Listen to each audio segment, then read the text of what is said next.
Olá, estamos ao vivo na página do Facebook. Tudo bem, pessoal? Estamos aqui na nossa terceira live. Hoje o assunto é direitos do segurado de planos de saúde. E a gente vai conversar com a doutora Ana Paula, que é a advogada que trabalha com essa área aqui no escritório e é a nossa especialista em direito médico e da saúde. Boa noite, Ana Paula, tudo bem? Boa noite, Thiago. Boa noite a todos. Quero dizer que é um prazer poder participar dessas inovações tecnológicas que a gente tem trazido. E muito durante a pandemia, a gente já tinha alguma produção anterior, mas muito neste momento de necessidade de inclusão tecnológica, né? E eu fico feliz que a gente tem lidado muito bem com essas mídias. Estou à disposição para a gente conversar um pouco sobre plano de saúde. Certo, verdade. A nossa terceira live, né? A gente já conversou aqui sobre direito eleitoral e as eleições de 2020. E a gente trabalha bastante com essa parte de planos de saúde lá no escritório, né, Paula? E é um assunto que a gente pode falar bastante, assim, né? Acho que tem muito a colaborar ao nosso público, né? Inclusive Sim. porque agora, né, outubro iniciou e a gente começa o Outubro Rosa, né? Que é uma campanha de prevenção ao câncer de mama, né? Sim, a gente tem muito processo, nós trabalhamos bastante com questões de câncer, né? Medicações para câncer, quimioterapia. Então, eu acho que é muito importante a gente vestir a camisa, literalmente, né? Uhum. E apoiar esse mês de prevenção e de detecção precoce do câncer, né? O incentivo de que as mulheres busquem atendimento médico, também se conheçam, que é muito importante que a gente note em nós mesmas algum tipo de caroço, alguma modificação na mama, e também que façam os exames preventivos quanto ao câncer de colo de útero, né, que também foi incluído nesse Outubro Rosa. É importante dizer que os planos de saúde, abrindo assim, então, a nossa conversa, é importante dizer que os planos de saúde eles são obrigados a a pagar, a aceitar, a autorizar todo esse tipo de tratamento e também essa detecção precoce. Então, a mamografia, até mesmo o PET scan, que é um exame mais complexo do câncer, né? Um exame já mais avançado que analisa o corpo inteiro, mas é importante dizer que há tratamento, há possibilidade de detecção precoce. Existem pesquisas que falam sobre uma cura muito grande de mulheres que procuram esse tratamento precocemente. A gente sabe que nós estamos no meio da pandemia, ainda estamos muito amedrontados em procurar atendimento médico, mas isso é muito importante. É muito importante, nós do escritório gostamos de deixar isso bem claro para os nossos clientes e para quem nos acompanha aqui nas redes sociais. Certo. Para a gente entrar nesse assunto, então, né, planos de saúde, eu acho que um caminho importante, assim, para a gente começar a entender essa situação é a gente falar que a relação entre o segurado e o plano de saúde é uma relação de consumo, né? E aí, a partir disso, a gente pode começar a entender como que um processo funciona, né? Como é que o consumidor deve ser tratado nesse âmbito consumerista, né, doutora? Exatamente. A súmula atualizada, acredito que foi ano passado ou em 2018, que é a súmula 608, ela fala que aplica-se o Código de Defesa do Consumidor nos contratos de plano de saúde. Então, isso quer dizer o quê? Que não só na análise dos contratos processualmente, mas também extraprocessualmente, extrajuridicamente, a gente vai ter uma análise pró-consumidor, porque o Código de Defesa do Consumidor ele não é um código do consumidor, ele é um código de defesa do consumidor. Ele não é apenas um livro que regula as relações de consumo, mas ele é, sim, um livro, uma lei voltada à defesa dos consumidores. Então, isso parte do princípio de que os consumidores eles são hipossuficientes. O que isso quer dizer? Eles não têm a mesma capacidade técnica muitas vezes financeira também, que uma grande empresa de plano de saúde, e também não tem a capacidade científica. Então, é muito mais fácil de tu ludibriar o consumidor em razão dessa hipossuficiência. Não que isso aconteça em todos os casos, mas é importante que o Código de Defesa do Consumidor traga esse viés para processos e para antes do processo, né? Essa fase anterior ao processo. Então, é sempre uma interpretação benéfica ao consumidor. Diante disso, a gente consegue perceber que existe uma maior facilidade, processualmente falando também. Além disso, nós temos a ANS, que é a Agência Nacional de Saúde Suplementar, que ela vai regular os planos de saúde e ela também vai fiscalizar. Então, é também uma agência, é um método que está ali à disposição do consumidor e que pode ser utilizado. É muito importante dizer isso. A ANS é muito importante nesses processos e nessas relações de consumo de saúde, né? Exatamente. Pois é, e o que a gente acaba trabalhando mais, né, o que acaba chegando até o advogado, é quando o plano de saúde nega a cobertura de tratamento, né? Exato. Quer dizer, o consumidor vem pagando, né, todos os meses aquele valor que na maioria das vezes é alto, né? E quando mais precisa, o plano de saúde nega a cobertura, né? Como que o direito do Exato. consumidor vê isso e a ANS, né, também? Sim, o seguro de vida, o seguro de saúde e o seguro de carro, eles são todos no mesmo sentido que a gente paga para não utilizar, mas a gente paga tendo uma segurança de que quando a gente precisar, a gente vai ter aquele benefício, né? Sim. Aquele tratamento que é necessário. Então, o cliente, né, o paciente, ele vai chegar ao advogado, ele vai chegar ao escritório quando ele já tem em mãos a sua negativa, ou ainda quando ele não consegue obter a negativa, porque acontece muitas vezes de que há uma demora nesse fornecimento desse documento, que ele é Uhum. praticamente imprescindível para um processo judicial. Então, tu fica naquele enquanto as relações ali estão dando certo, quando tu precisa de uma simples internação, um atendimento no pronto atendimento, né? Uma questão de urgência, que normalmente é mais autorizada, né? Tudo dá certo.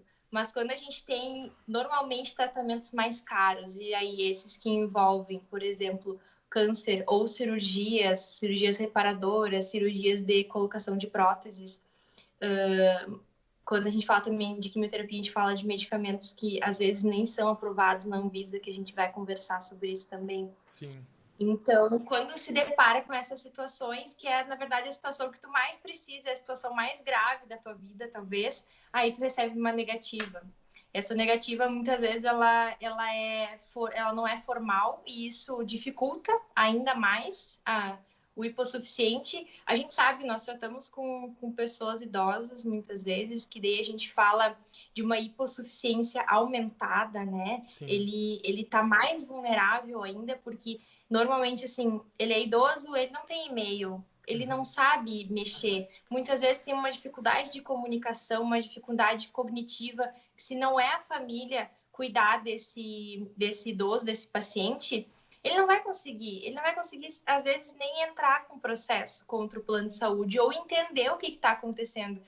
Muitas vezes o cliente chega e diz assim, doutora, isso não é justo. Eu digo, realmente, isso não é justo, mas está acontecendo, a gente vai É. ter que fazer alguma coisa. Então, a negativa, ela movimenta o cliente vai ter que fazer alguma coisa, porque, ou na verdade, muita gente acaba buscando o sistema único de saúde, né? Sim. E sem a negativa formal não tem nem como começar o processo, né? Não tem nem como ajuizar uma ação sem essa negativa, né? É, o que acontece muitas vezes, principalmente com o IP, a gente pode falar sobre ele, porque não é um plano de saúde privado, né? A gente pode falar sobre o IP. Normalmente, eles demoram muito no fornecimento dessa negativa formal, então não são poucas as vezes que nós ingressamos com processo sem a negativa. Porque a negativa formal, formalizada, ela não é entregue, ela tem um prazo muito demorado ali da autarquia. Uhum. Então, a gente explica isso para o juiz, afinal, todo o processo se trata de um diálogo. né? Explicar para o juiz o que está acontecendo, explicar para o juiz que não há tempo para esperar. O que eu digo sempre é que quem trabalha com saúde já chega atrasado. Quem trabalha com esse tipo de processo, a gente está sempre correndo atrás do tempo. A gente está sempre no ontem. Era para ontem, já era para ter acontecido. Então, quando há essa demora, a gente verifica que realmente é uma situação de urgência, de emergência, que pode causar, inclusive, a morte do nosso cliente. Nós ingressamos sem essa negativa, mas é possível demonstrar, inclusive, com a jurisprudência, que a ação normal do plano de saúde seria negativa. Quando, por exemplo, a gente está falando de medicamentos sem registro, ou até mesmo uma medicação que não está dentro de uma listagem que se chama um protocolo, nesse caso que a gente está falando de quimioterapia, um protocolo oncológico da autarquia ou do plano de saúde particular. Então, é meio que demonstra eles iam negar de qualquer forma. Eles só estão atrasando a negativa e isso é absolutamente prejudicial. Mas é importante dizer que a ANS também regulamenta os prazos específicos para cada tipo de procedimento.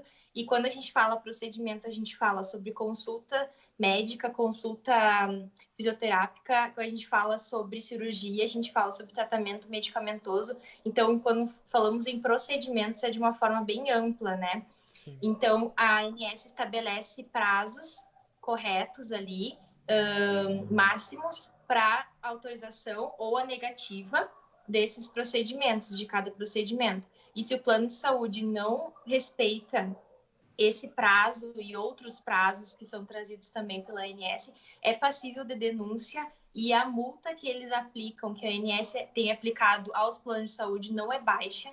Então, é importante que, além do processo judicial, porque nós demonstramos a nossa inconformidade ali e, claro, com o objetivo da autorização e do recebimento de um tratamento efetivo, mas também é importante essa denúncia na ANS, porque existe uma tendência, então, ao não descumprimento, pelo menos é o que a gente pensa, porque a multa, ela não tem apenas caráter punitivo, mas educativo, né? Perfeito. Esqueci de falar uma coisa. Desculpa te interromper. Tudo bem. É importante dizer que a negativa, ela deve ser justificada. Negativa injustificada, ela é tida como uma interferência no devido processo legal. Porque nós não estamos falando apenas de processo judicial, a gente está falando sobre processo administrativo. Sim. E existem recursos e instâncias dentro do plano de saúde que é possível o paciente recorrer, então, para entender, ou às vezes juntando mais alegações, juntando mais exames, tentando demonstrar. Então, a negativa ela não pode ser injustificada, tem que deixar muito claro por que está sendo negado aquele tratamento, para que o paciente consiga entender e consiga buscar os seus direitos, porque uma negativa assim vazia, ela é realmente um impeditivo à tua defesa, né? A busca dos seus direitos. Sim. Uma coisa que eu acho importante, já que a gente está falando de ANS, né? Acho que é importante a gente trazer informação de que esses procedimentos que estão arrolados, né, nas resoluções da ANS, eles são... É uma listagem mínima, né? Que os planos de saúde são obrigados a fornecer. Isso. Todo plano de saúde regulamentado no Brasil, ele vai ter um número de registro, então, pela ANS, e ele é obrigado a fornecer a esses tratamentos que estão incluídos no rol. O rol é uma listagem mínima de procedimentos obrigatórios a todo plano de saúde. Então, existe um entendimento de uma turma, para a gente ser absolutamente honesto, de uma turma do STJ que diz que não, que o rol é taxativo e não exemplificativo. Mas a própria ANS, se a gente for pesquisar no site deles, que aliás é um site muito informativo, é muito interessante, tem várias cartilhas lá que podem trazer informação. É muito bom ter a ANS. A ANS é uma agência muito boa. Eles trazem o rol com a exata frase: o rol de procedimentos e eventos em saúde é uma listagem mínima obrigatória de exames, consultas, cirurgias e demais procedimentos que os planos de saúde devem oferecer. E essa lista é atualizada anualmente. Então, existe uma preocupação de inclusão nesse rol, nessa lista dos medicamentos novos, dos procedimentos novos, porque a gente sabe que a medicina está sempre inovando, nós temos novas tecnologias o tempo todo. E é claro que há uma avaliação, inclusive de cálculo atuarial, para quem não sabe, né? A gente está falando não necessariamente com pessoas que conheçam sobre esse assunto. O cálculo atuarial é um cálculo feito pelas operadoras de plano de saúde ou também seguradoras, em um sentido mais amplo, que ela estabelece quanto que está sendo, quanto que eles estão ganhando e quanto que eles estão gastando com cada beneficiário. Então, como que a gente vai, de uma forma regular, para que o plano não vá à falência? É tudo muito milimetricamente, porque não tem como prever, né? Existem doenças pré-existentes, mas existem doenças que simplesmente surgem, né? Então, esse rol de procedimento, existe uma análise todo ano e são incluídos alguns procedimentos novos, não necessariamente de alta tecnologia ou os mais caros, os procedimentos, mas a informação que é mais importante para a gente deixar para quem nos ouve hoje é que o rol da ANS ele não é taxativo, ele é mínimo, obrigatório, e ainda assim é importante dizer que a requisição médica, a recomendação médica, ela é maior, ela tem uma importância muito maior do que um rol. Então, não é ilegal a negativa que traga a ausência do procedimento no rol da ANS. Ela não existe justificativa por apenas isso. Talvez exista uma soma de fatores ali que o plano de saúde possa alegar, mas quando ele alega que o procedimento não está incluído no rol de procedimentos mínimos da ANS, isso não é justificativa, porque quem deve dizer qual é o tratamento a ser realizado é o médico, que é o profissional responsável. E isso também é outra jurisprudência, outro entendimento do tribunal, que acaba que refuta todos os outros argumentos para negativas que os planos de saúde trazem, porque o médico é o profissional que te examina fisicamente, clinicamente, ele analisa os teus exames laboratoriais, ele acompanha o teu tratamento e ele sabe por quê ou o que aconteceu para aquele tratamento anterior não ter dado certo. Ele tem essa capacidade científica e é ele quem cuida do seu paciente. Inclusive, é ele quem pode ser responsabilizado, Sim. né? Por algum erro médico ou alguma questão que aconteceu nessa relação médico-paciente. Então, ele é o profissional capaz e o plano de saúde, então, não pode, inclusive, dizer que vai oferecer um tratamento diverso, né? Claro. Porque o recomendado pelo médico é aquilo que deve ser realizado. Sim.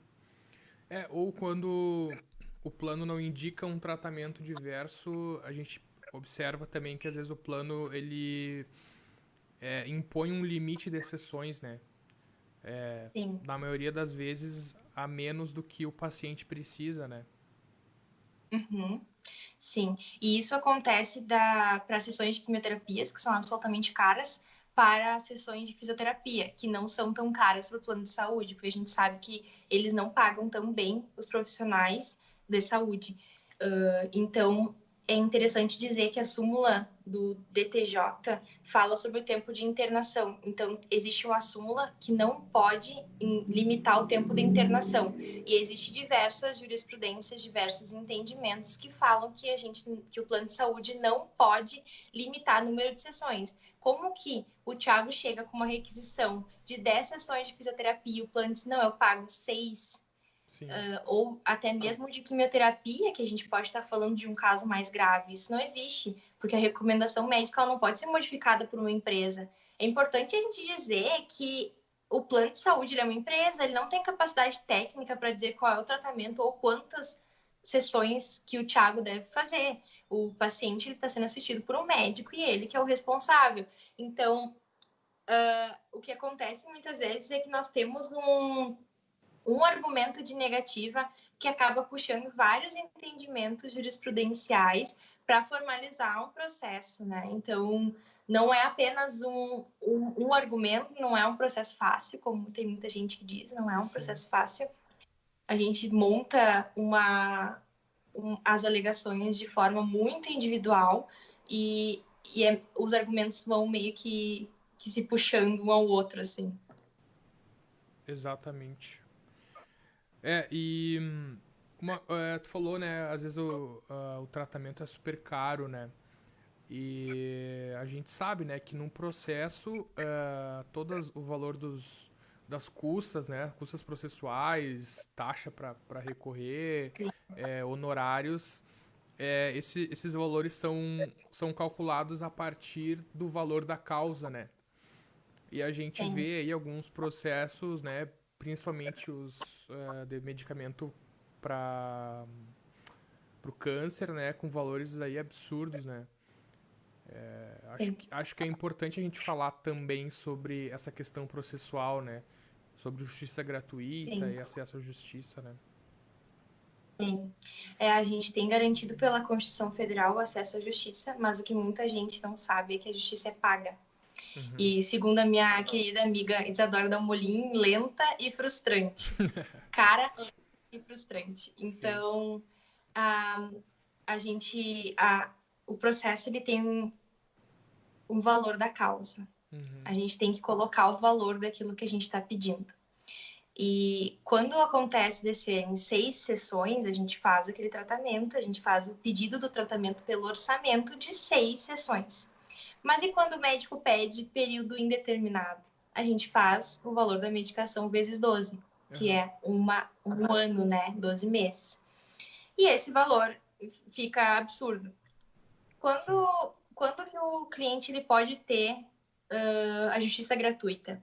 Além do advogado, que quando é particular, quando ele não está sendo assistido pela defensoria pública ou então por alguém pro bono, né, por um advogado pro bono, existe a necessidade de pagamento de custas processuais. E como tu disse, as custas processuais são a porcentagem do valor da causa. Sim. Então, não são raras as vezes que as custas dão 10 mil, 15 mil reais. Quando que o cliente não vai precisar pagar isso? Quando ele tiver direito à justiça gratuita, ao benefício da justiça gratuita. Então, no processo, com a inicial, ele tem que comprovar que ele tem a renda de até 5 salários mínimos, bruta, renda bruta, Uhum. né? Não líquida. E aí ele pode comprovar os seus gastos, comprovar gastos com medicamentos e tudo mais. Eu não concordo necessariamente com um valor fixo para todos os casos, porque nesse caso, por exemplo, de medicamentos e de tratamentos caros, né? Não importa se a pessoa ganha 5 salários mínimos brutos, ela não vai conseguir pagar uma custas de 10 mil reais. Sim. Não tem como, né? Ainda que agora, meio que inovação, existe a possibilidade do parcelamento dessas Parcelamento. custas. Sim. Mas ainda assim ele é muito difícil, é muito complexo, porque normalmente a pessoa que está passando por uma doença, ela já tem gastos com outras Sim. medicações, e o bruto nada importa, porque eu sempre digo assim, o salário bruto, de fato, ele não existe, porque ele nunca Sim. chega na mão do consumidor. Então, eu entendo, o meu entendimento, o que eu gostaria e é o que eu prego, e talvez em algum momento a gente consiga modificar o entendimento, é que essa justiça gratuita ela tem que ser flexibilizada e analisada caso a caso. Uhum. Estamos falando de custas de 100 reais, né? Ou estamos falando de custas de 10 mil reais? Qual é o valor da causa? Eu acredito mais numa avaliação subjetiva do que objetiva, que está trazendo muita injustiça, né? Sim.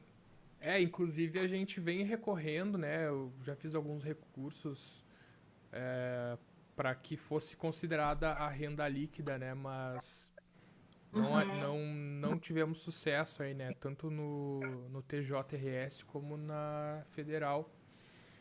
E E é o mais revoltante, assim, talvez, seja que esse é o entendimento da juris, né? sim. Da ação de juiz. Ele não é exatamente uma lei. Lei nenhuma vai dizer que o benefício da justiça gratuita vai ser dado só para quem ganha menos de 5 salários mínimos brutos. Uhum. Então, isso é um entendimento e, ao mesmo tempo, não é tão ruim, porque entendimentos podem ser modificados Sim. mais facilmente. Então, acredito que nós, advogados que trabalhamos com a saúde, temos que militar nesse sentido, né?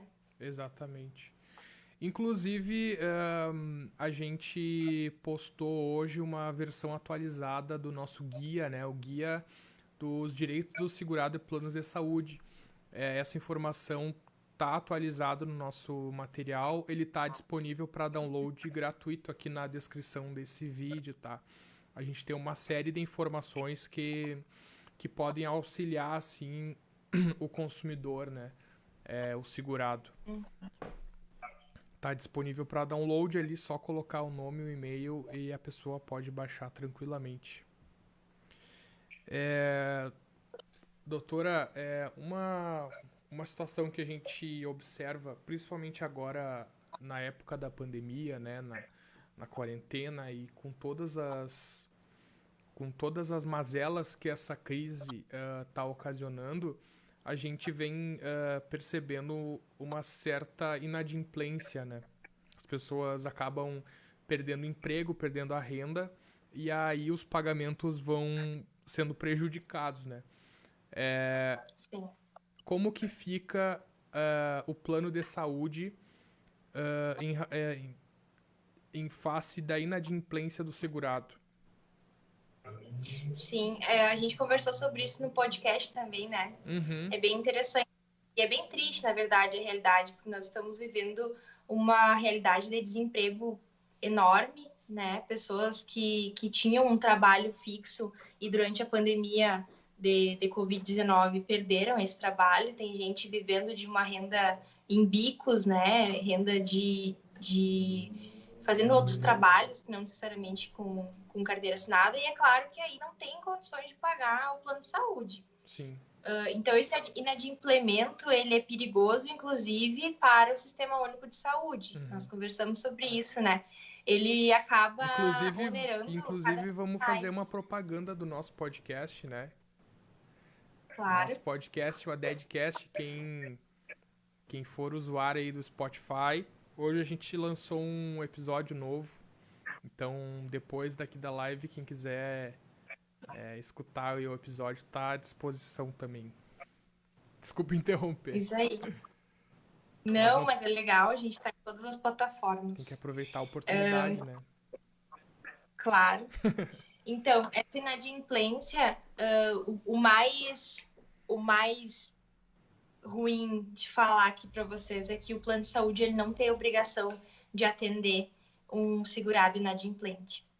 Então, é claro que deve haver uma notificação e existem prazos ali, né, de inadimplência, mas o plano de saúde ele não é obrigado. Então, não existe relação de consumo que faça o plano de saúde ser obrigado a atender um consumidor inadimplente. Infelizmente, não sei como é que deveria ser, né? Eu acredito que deveria também haver uma flexibilização. Eu não tenho conhecimento se houve algum tipo de desconto durante essa pandemia ou até mesmo um parcelamento dos débitos, seria interessante, mas eu não tenho conhecimento sobre isso. Mas o que acaba acontecendo, e é uma perspectiva assim, para quem estuda saúde, é que as pessoas estão ganhando cada vez menos e gastando cada vez mais, porque nós temos aí os preços de tudo acaba subindo, e o plano de saúde também tem que ser pago, né? E acaba que o primeiro a ficar inadimplente, a primeira conta é o plano de saúde, porque nós nunca pensamos nele quando nós não estamos precisando dele, né? E isso leva, sim, a uma oneração do SUS, porque pessoas que buscam e precisam de atendimento e não estão inadimplentes com o plano de saúde, só tem o SUS para buscar. Sim. Essa é uma perspectiva bem trágica, assim, bem difícil. Por isso também eu repito que não é porque nós tratamos aqui com plano de saúde, ingressamos com ações contra o plano de saúde, que nós não nos importamos com isso e não nos importamos também com o respeito e com a valorização do SUS. Nós só seremos democracia, nós só seremos um país sólido enquanto nós continuarmos falando e investindo em saúde, porque agora, durante o tempo de pandemia, estamos investindo muito dinheiro em saúde e esse é o resultado. Sim. Enquanto não tinha leito, e agora surgiram leitos, surgiram respiradores, porque o investimento está sendo feito, né? Exato. E a gente até conversou no podcast que hoje a saúde está sendo colocada no lugar de destaque, né? Que ela sempre mereceu, né? Então, Sim, a maioria dos estados rapidamente achou meios de oferecer à população aí uma rede hospitalar intensiva, sim, né? Como tu disse, apareceram os respiradores de alguma forma, né? sim. Claro, alguns quadros de crise mesmo, né? De insuficiência do SUS, mas a saúde está sendo colocada no seu patamar mais alto, né? Sim, de forma alguma a ideia é ser político, não é essa a ideia, mas uma comparação que a gente pode fazer com o hospital regional, que passou 10 anos fechado, sem utilização, né? Só uma construção ali vazia, que Uhum. inclusive precisou de alguns reparos, de tanto tempo que já estava parado, mas a pandemia veio e a gente teve que correr para algum lado, e que bom que nós tínhamos um prédio já construído que pôde ser equipado, né? Sim, Então, que a gente continue investindo em saúde, porque investir em saúde é investir no nosso futuro, né? No nosso sim, destino aí, o que, que nós vamos ter aí para frente. certo. Voltando para a questão do plano de saúde, a gente observa assim que um dos pontos problemáticos também dessa questão é sobre a cobertura de tratamentos experimentais e tratamentos importados, né, medicamentos importados. Uhum. Como que a justiça brasileira vem encarando esse problema e o que o nosso telespectador, o nosso ouvinte pode aprender sobre isso? A primeira questão importante a ser dita é que o medicamento experimental é uma coisa e a medicação, por exemplo, sem registro na Anvisa, que é uma medicação importada, é outra coisa. Sim. A medicação importada, que não possui registro na Anvisa, mas possui registro em outras agências, mundo afora, a agência europeia, a FDA, que é dos Estados Unidos, ele não se trata de um medicamento experimental. Ele se trata de uma medicação que ainda não foi aprovada pela Anvisa. A Anvisa é uma agência de vigilância sanitária, né? É uma agência brasileira, uma agência estatal, que conta com uma demora Uhum. nas suas análises, né? Voltando Tem aqui a que a sua ideia não é burocracia, né? exato, né? Como a ideia não é ser político aqui, não é isso, nós estamos tratando de problemas de saúde. A Anvisa ela é muito atrasada, né? Tem medicações sendo utilizadas nos Estados Unidos e na Europa há muito tempo que não foram ainda autorizadas e verificadas, registradas aqui pela Anvisa. Então, os medicamentos importados que não possuem aprovação pela Anvisa, mas são utilizados em outros países, demonstram que o paciente desses outros países tem uma melhora, que está tudo dando certo e tudo mais. Não é um experimento, não é seleção de pacientes para fazer um teste naquele medicamento, é um medicamento que já foi aprovado, já está sendo vendido e comercializado. Então, o plano de saúde deve cobrir, né? E claro que tem que restar comprovado, inclusive, que o tratamento ele é autorizado em outros lugares do mundo, que o paciente tentou outros tratamentos que não tiveram resultado, que esse tratamento é o ideal, então vai comparar os estudos científicos, vai comparar a bula dessa medicação com o que o paciente passa e tudo mais. Isso tudo é documentação médica que é muito importante. Nós não fazemos nada sem o médico. O advogado não consegue ingressar com nenhum tipo de ação se ele não tiver toda a documentação médica, né? E clara, precisa, de uma forma que consiga demonstrar para o juiz que também é leigo em medicina, que Uhum. essa pessoa precisa dessa medicação e precisa agora. Sim. O medicamento experimental já é mais complicado. Por Uhum. quê? O, o entendimento é que o plano de saúde ele não pode ser obrigado a custear um tratamento que não existe comprovação científica. E isso ainda demonstra que existe uma responsabilidade, pode existir uma responsabilidade do próprio plano de saúde em estar fornecendo uma medicação que não existe comprovação. Sim. E é importante também separar os medicamentos off-label. Medicamentos off-label são, o exemplo clássico agora, em tempos de pandemia, é a cloroquina, hidroxicloroquina. Ela existe, aprovada no Brasil, utilizada para outras doenças. Sim. E na bula dela não consta o tratamento para a Covid, porque isso não ficou cientificamente comprovado. Então, utilizar esse tratamento, esse medicamento para o tratamento de Covid-19 é possível. Não se trata de medicamento experimental, mas é uma conduta médica, tá? De responsabilidade do médico, se ele quiser fazer esse tratamento que é off-label. Off-label quer dizer que o tratamento não é específico para aquela doença, porque não consta na sua bula, não consta nos seus estudos, ele não foi feito para aquilo. Sim. Então, o medicamento off-label, ele é possível. Então, é possível eu tratar câncer. Gente, eu sou leiga, tá, gente? Por favor. Câncer de mama com uma medicação que não é exatamente específica para câncer de mama, porque o médico é o detentor da capacidade científica, da capacidade técnica, e ele vai dizer qual é o tratamento que deve ser feito. Então, essa medicação ela já existe e é utilizada, aprovada no Brasil.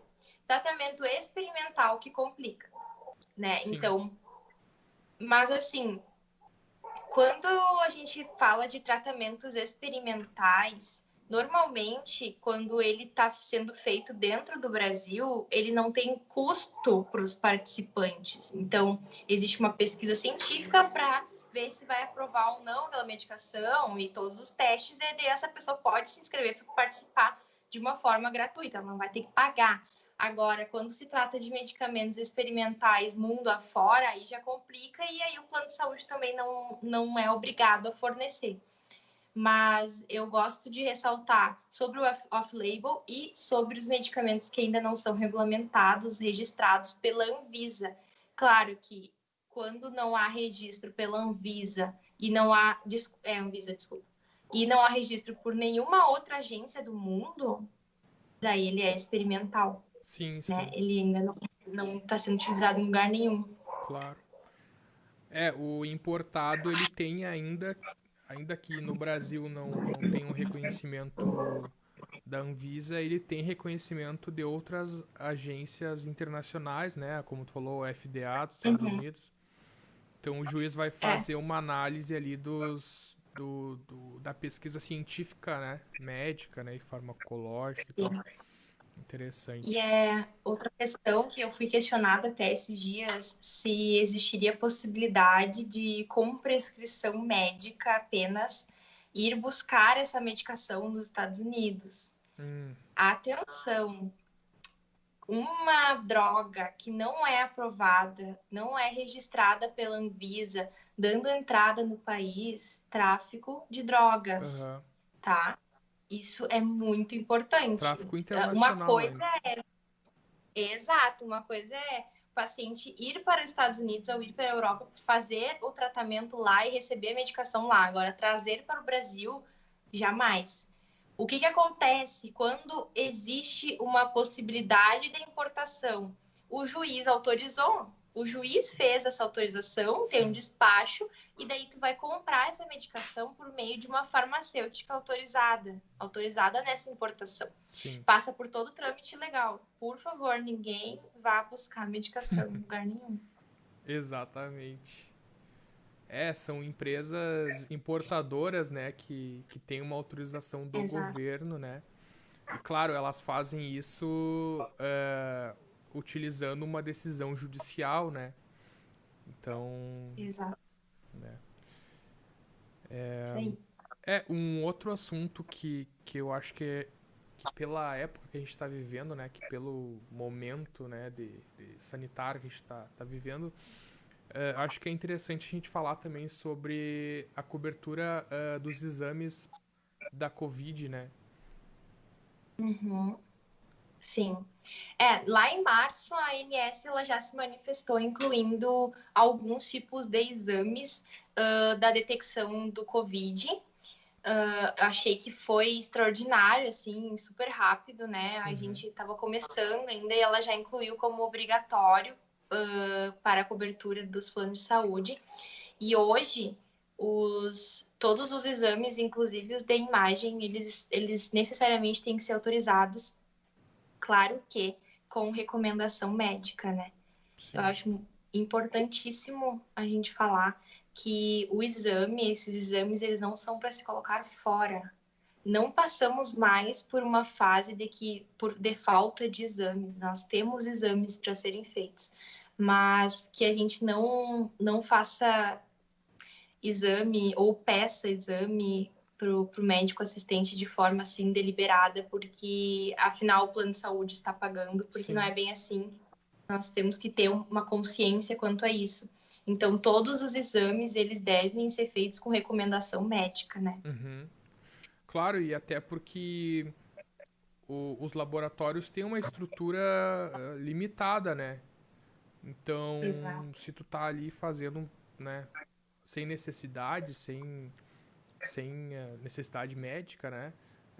Talvez pessoas que realmente estejam necessitando estejam sendo atrasadas ali, né, por aquele pedido. Sim, e a gente fala muito sobre a medicina defensiva, que daí é mais um recado para os médicos, né? Uhum. Que acaba pedindo diversos exames ou colocando várias documentações que não são necessárias para que não haja nenhum tipo de complicação ou processo por erro médico e tudo mais de uma forma defensiva, o que também não é interessante. Não é interessante para o paciente, não é interessante para o plano de saúde, para ninguém, né? Então, que exista essa consciência, eles estão autorizados, claro, havendo sintoma, o médico deverá ser consultado, Sim. né? Tendo qualquer sintoma de Covid-19, a gente incentiva que vocês busquem atendimento mesmo. Temos aí outras formas, não só o presencial.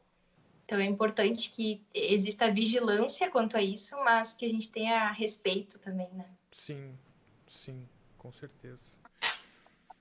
É, bom, eu acho que tem mais algum assunto que tu gostaria de trazer para nossa audiência que eu não tenha puxado?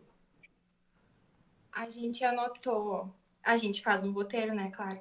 Nós anotamos aqui o reembolso dos valores Ah, é gastos verdade. com procedimento. É verdade. Então, pode acontecer da pessoa estar numa cidadezinha do interior, por exemplo, que não há cobertura para o plano de saúde dela, ou até mesmo num caso de urgência que ela tem que ser atendida no hospital mais próximo. Então, o reembolso ele deve ser integral nos casos de urgência e emergência, e sempre que não for possível a utilização da rede credenciada. Acontece também da pessoa residir numa cidade menor e não ter à sua disposição algum médico especialista e daí ela precisa avisar o plano de saúde que ela precisa desse atendimento. Existem casos, inclusive, do plano de saúde custear a passagem para outra cidade para que essa pessoa seja consultada, então, com o especialista que é credenciado pelo plano de saúde. Mas quando isso não acontece, existe a possibilidade de pagamento de um médico particular, especialista, e depois esse reembolso. O reembolso deve ser integral. Claro que com a negativa existe a necessidade de um processo, né? Sim. E a gente também anotou muita tele, gente, passando aqui. A gente anotou sobre como garantir como garantir na justiça a cobertura do plano de saúde, né?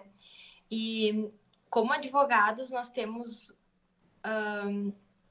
a obrigação de sempre esclarecer para o cliente que podem existir outros meios a, que não a justiça, né? Que não o judiciário.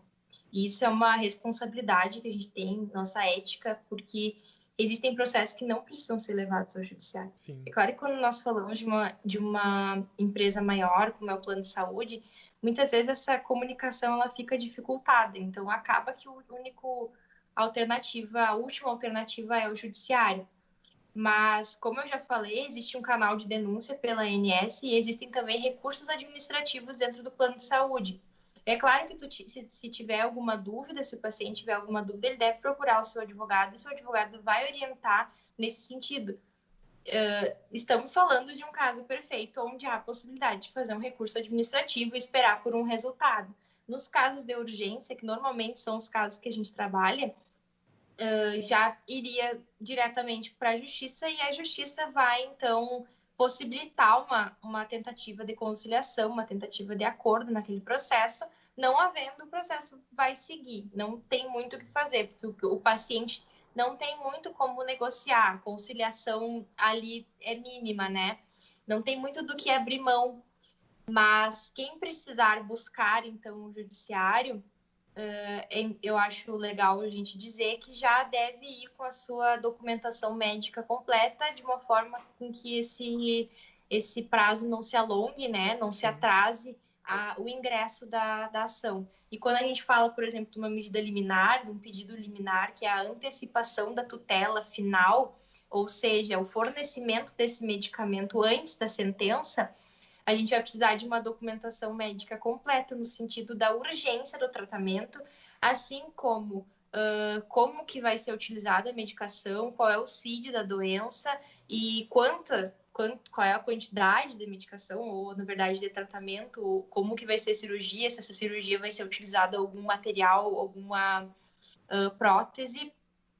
Tudo deve ser encaminhado para o advogado na forma mais compreensível e facilitada possível para que o processo seja mais rápido, né? Sim.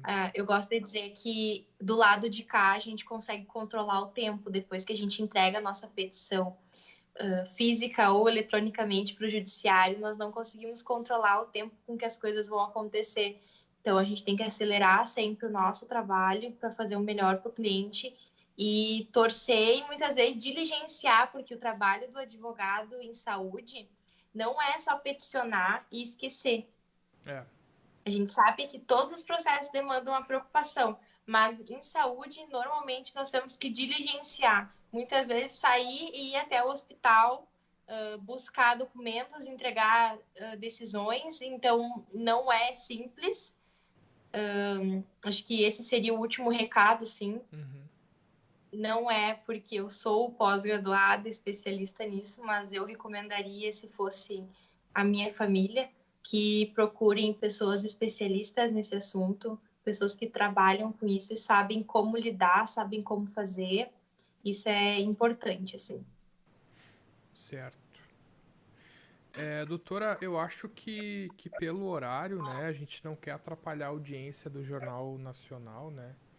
Então, e como a gente já cumpriu o nosso roteiro aqui, o que a gente tinha a oferecer para o nosso público, eu acho que a gente encerra, né? Fazer mais uma vez aqui um anúncio do nosso material sobre direitos do segurado de planos de saúde. Tá na descrição desse vídeo. E também fazer um convite para os nossos espectadores sobre o ADEDcast, né? Um podcast, né? Para quem não conhece ou nunca escutou um podcast, é como se fosse um programa de rádio, né? A gente conversa sobre assuntos jurídicos, mas a gente faz o máximo para que a compreensão seja facilitada, né? Que pessoas que não fazem parte do mundo do direito possam acompanhar também e a gente coloca à disposição a Deadcast e esperamos que possa colaborar de alguma forma, né? Que possa fazer sentido de alguma forma para as pessoas. Eu vou pedir então que tu passe a tua mensagem final, então, pra gente encerrar e aí depois eu dou o tchau pro pessoal aqui, tá bom? Tá bem. Quero agradecer essa oportunidade, agradecer ao pessoal que nos escutou e convidar quem se interessa mais por saúde a me seguir lá no Instagram, que é onde eu coloco os principais eventos e aonde eu estou e o que eu estou fazendo. E quinta-feira eu tenho uma live com a doutora Letícia Tomasi sobre a medicalização infantil, que é muito interessante, muito importante. E vai ser lá pelo perfil da Comissão Especial de Saúde. Tem no meu perfil também, consegue achar todos os links por lá. Então, uma boa noite a todos e muito obrigada. Certo. Quero mandar um abraço aqui para algumas pessoas que comentaram no post. A dona Loreci Castro, nossa mãe, né? A Franciele Gellen, irmã. E a Melissa Palma. Um abraço para vocês. Uma boa noite. E eu quero agradecer quem quero agradecer a Ana Paula primeiro, né, pela disponibilidade e por compartilhar conosco esse teu conhecimento, né? Tu estuda bastante isso e a gente tem muito orgulho de tudo que tu vem conquistando e construindo na academia e na OAB. E eu quero agradecer também a quem nos acompanhou até aqui. Esse vídeo vai ficar salvo, vai ficar no Facebook e também vamos colocar no nosso canal no YouTube. E muito obrigado, pessoal. A gente deseja uma boa noite a todos e a gente se vê numa próxima live ou numa próximo podcast. A gente se vê por aí. A gente vai continuar presente aqui no Facebook com o nosso objetivo de oferecer um conteúdo jurídico de fácil compreensão, de fácil acesso e que também seja prazeroso, né? Porque não é porque é direito que precisa ser chato, né? Então era isso. Desejo uma boa noite a todos. Muito obrigado. Tchau, tchau.